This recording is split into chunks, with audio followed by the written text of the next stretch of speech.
కృతయుగంలో ధ్యానం, త్రేతాయుగంలో యజ్ఞం, ద్వాపరయుగంలో కలియుగంలో సంకీర్తన, భగవంతుని చెంత చేర్చి వెంకటాచల గోవిందునికి అత్యంత ప్రీతిపాత్రమైనది గోవిందమాల.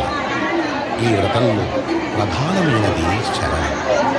అంతరంగ బహిరంగాలను శరణం వినిపిస్తే అది శ్రీనివాసుని చరణాలలో ప్రతిధ్వనిస్తుంది. ఇదే అన్నమయ్య సాధన బోధన.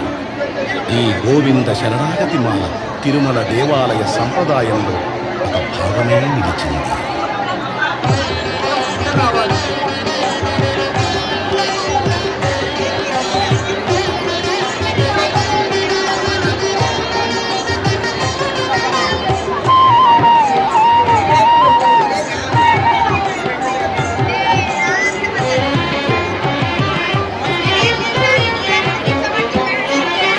శ్రీనివాస గోవింద, శ్రీ వెంకటేశ గోవింద, శ్రీనివాస గోవింద, శ్రీ వెంకటేశ గోవింద, భక్తవత్సల గోవింద, భాగవత ప్రియ గోవింద, గోవింద హరి గోవింద, గోకుల నందన గోవింద.